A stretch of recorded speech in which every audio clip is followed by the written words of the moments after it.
Hey everybody, welcome back. We are here for chapter 6 today of Scouts. I'm looking at myself here and I feel like I look bald. Evan always tells me that I look bald when my hair is pulled back. Or I look like George Washington. He said something like that. He loves me, I promise. But it's a braid, I promise. Here it is. Got lots of it so it doesn't even fit like on my shoulder. Anyway, chapter 6, here we go. Scarlet pushes aside kudzu vines covering a hill. Look what I found! Rocky folds his arms as he stares at the dark opening in the side of the hill. Did you already go in? Well, no, Scarlet grimaces. I was too scared. I was waiting on you. Rocky's mouth cocks up into a little macho smile. She blushes. All of you guys, of course. Oh my gosh. If I have to spend this whole trek watching the two of them flirting, I'm gonna strangle myself. And then I'm gonna strangle them. Wait, make that the other way around. Them first, then me. Plus, it was my hand he was holding last night, not hers. What if there's someone in there? Beans asked. Crouching, I study the opening. It's big enough for an adult to crawl through. There could be someone in there. Or a wild animal. A bear? Yeah, there might be another bear. Hey, maybe it's like Indiana Jones, Finn suggests. It's like a trick cave with a treasure. Ooh, we all say. And that's all it takes to have us simultaneously moving towards the opening. With our one and only waterproof flashlight, Rocky drops to all fours and takes the lead like he usually does. I'm next, and Scarlet is right behind me. Smells like cat pee in here, Rocky says. I inhale and immediately crinkle my nose. He's right. The flashlight beam bounces off the dark walls and floor, and I get glimpses of dirt and twigs. The farther we crawl, the more the temperature drops, and the dirt and twigs transition into mud. I went to Carlsbad Caverns a couple years ago on our family vacation, but it was nothing like this. This cave still looks like it's undiscovered. This is a live cave, says Beans from behind. What's that mean? Asks Scarlet. I want to remind her that she won a science award and should probably know, but I don't. There's a water source, Beans answers. Otherwise, there wouldn't be mud. All I know is that it's nasty, mutters Finn. Well, what are you afraid of, getting your polo dirty? I tease. Ha ha ha. Finn's voice echoes around me, and I smile. Rocky stops crawling, and I nearly run smack into his butt. He shines his light back and forth, illuminating whatever waits ahead. That is so totally wicked, he says. I peek around him and suck in a shocked breath. Go! I give him a nudge. I want to see. He drops out of the passageway and into an enormous room that's about the size of half of a football field. Slowly, Rocky scans his light around the room, and I take it all in. The walls glistening with dribbles of water, pointy rocks hanging from the ceiling, other ones growing up from the floor, and a small pool of water dead center in the room. Wow, Beans breathes once the whole gang has exited the passageway. I bet this is just one room of a whole chain. He snatches the flashlight out of Rocky's hand and walks the perimeter of the area as we fall in step behind him. Stalactites and stalagmites, Beans points up and down, created by water and limestone drippings. He swings the flashlight beam into our faces. Don't touch them. I hold up my hands. Hey, hey, hey! Rocky jumps, kicking his Nikes. Rat! I hop back and look down to see an itty-bitty mouse scurry by. Rat? What rat? Where there's one, Finn teases, there will be others. Rocky flips him the middle finger. He hates mice. One time he was at my house, and we were in the kitchen. A baby mouse raced by, hovering along the baseboard, and Rocky nearly had a heart attack. He even jumped up on one of our kitchen chairs and squealed. Actually squealed, like he was a little old grandmother or something. I have no clue why he hates mice so much. I should ask him sometime. But then again, spiders freak me out, and I don't know why. They just do. Hello! Oh, oh, Beans calls, and his voice bounces all around us. Indiana Jones! I follow. Rocky loves mice! Finn yells. Finn Stewie! Rocky shouts. La la la! Ah ah ah! Scarlet finishes, and we laugh and listen as our voices ping-pong all around us before gradually becoming quiet again. Then Beans stops walking. Rocky bumps into him, I bump into Rocky, and Scarlet and Finn bump into me. Beans mutters, slowly backing up. The flashlight beam shakes, and I follow its yellow glow all the way over to the wall, where something is on the ground. Something that looks an awful lot like a skeleton, Finn stammers.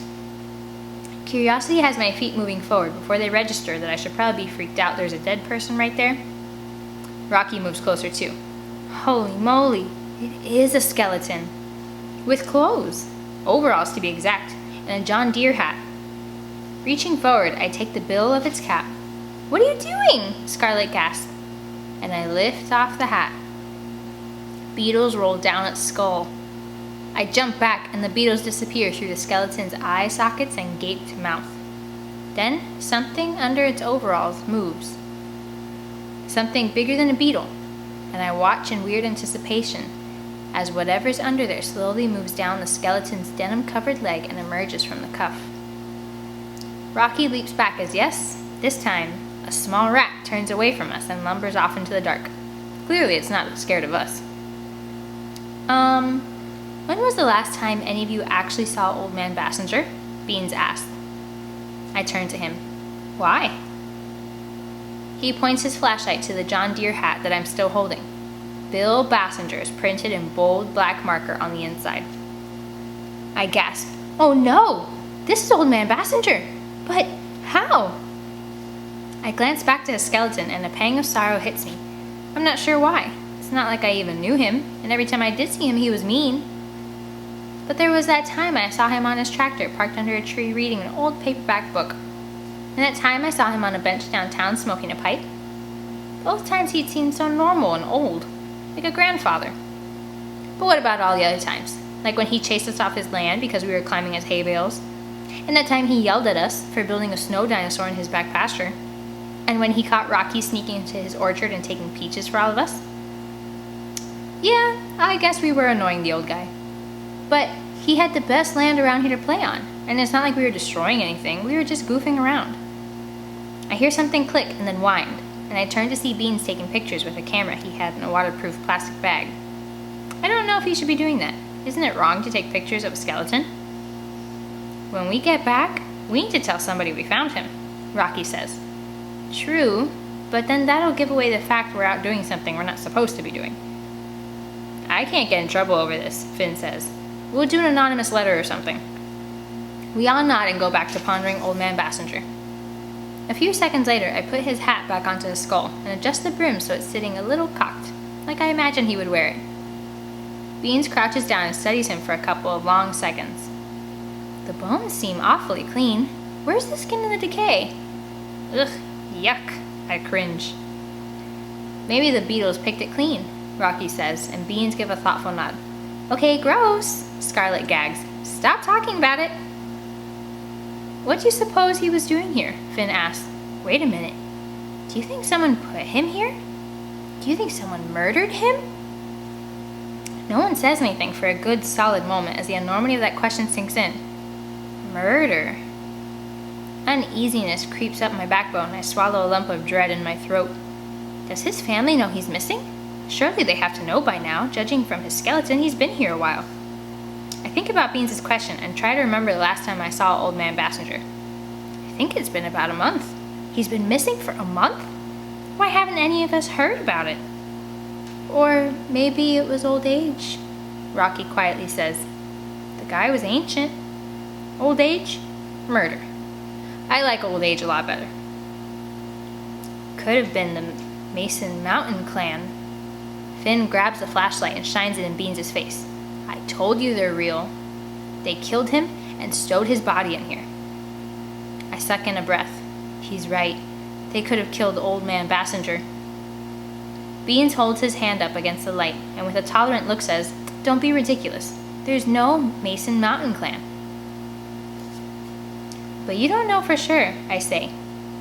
Suddenly, a loud fluttering fills the air, like flapping wings in a stereo times a million. Scarlet backs away. What is that? The noise gets louder, louder, and louder. Then out of I don't know where come a zillion bats, flipping and flapping and spiraling through the air like a black tornado. Finn drops the flashlight and it rolls across the cave floor. The beam bounces off the bats' bodies, and distorted shadows swirl across the walls of the cave. One of them dive bombs me and I shout, "Run!"